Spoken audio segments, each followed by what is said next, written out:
La diplomatie rwandaise se trouve dans une impasse, dans une crise que certains n'hésitent pas de qualifier de grave et peut-être de tournant décisif. Les autorités rwandaises ne parviennent pas à faire ignorer les mandats d'arrêt des juges français et espagnols, mais également les ambassades se ferment les unes après les autres, et non des moindres, et les bienfaiteurs généreux commencent à fermer les robinets. Est-ce là une porte ouverte pour l'opposition en exil qui ne rêve que du soutien de l'Occident dans sa lutte pour le pouvoir? Pas évident, me répond Madame Victoire Ingabire Umuhoza dans cette 6e et dernière partie de notre interview.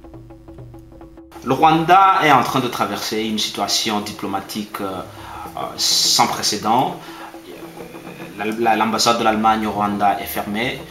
L'ambassade de France à Kigali est fermée. Il y a des problèmes avec les Pays-Bas qui ont fermé fermé le robinet. Même chose pour la Suède. Est-ce que vous croyez que c'est une porte ouverte pour l'opposition à l'extérieur pour conquérir ses anciens alliés qui sont fâchés contre le régime de Kigali?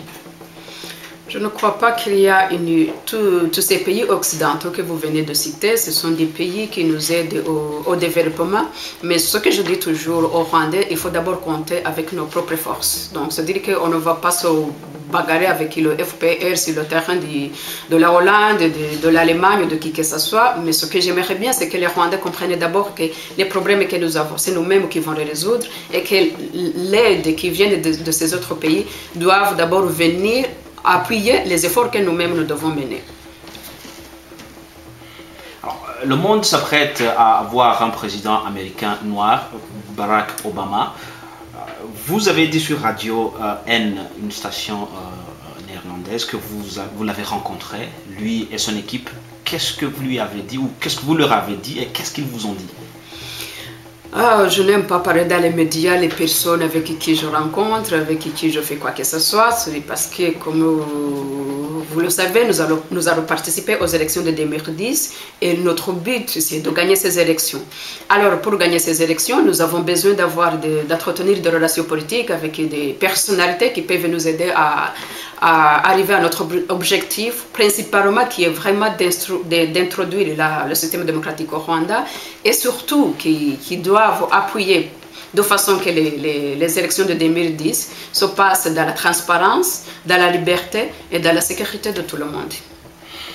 Le monde également est en train de vivre d'autres phénomènes, le phénomène surtout des femmes leaders qui émergent sur la scène nationale et internationale. Je pense notamment à Angela Merkel d'Allemagne, je pense à Ségolène Royal qui a failli devenir présidente de la France, je pense à Hillary Clinton qui va être secrétaire d'État aux États-Unis. Est-ce que vous croyez, vous en tant que femme, présidente de FTU, que vous faites partie de cette dynamique? Ces femmes que vous venez de citer, oui, c'est bien, ils exercent un leadership dans leur pays, mais je pense que je ne peux pas me comparer avec eux, surtout que notre histoire est totalement différente. Et ils sont dans leur pays et moi je suis en exil, je fais la politique en étant en exil, c'est une situation qui est éprouvante et qui est dangereuse. Alors je ne pense pas que vraiment on peut se comparer avec eux parce qu'eux n'ont pas connu par exemple la dictature, ils n'ont pas connu l'exil, ils n'ont pas connu des crimes humanitaires que notre pays a connus. Alors je crois que peut-être... je ne sais pas, mais pour entretenir des relations avec eux, oui, on peut entretenir des relations avec eux, comme je l'ai dit tout à l'heure, parce qu'on veut vraiment le soutien pour que le processus démocratique au Rwanda soit installé. On a vu Morgan Tsvangirai au Zimbabwe faire la tournée de toute l'Afrique pour, n'est-ce pas, conquérir les leaders africains à sa cause. Est-ce que vous comptez, vous, en tant que parti qui veut participer aux élections, vous comptez aller dans toutes les régions d'Afrique pour essayer de conquérir les leaders africains? Oui, comme je l'ai dit, on est en train de chercher des relations politiques, c'est pas seulement ici en Occident, mais aussi en Afrique, surtout dans les pays limitrophes, avec le Rwanda, qui doivent bien savoir que le changement que nous voulons, c'est pas le changement pour créer le chaos qui est dans la région, c'est plutôt pour mettre fin au chaos et à la crise dans la région de Grand Lac. Vous pouvez retrouver toutes les parties de cette interview sur www.olni.nl sur les rubriques vidéo et Rwanda.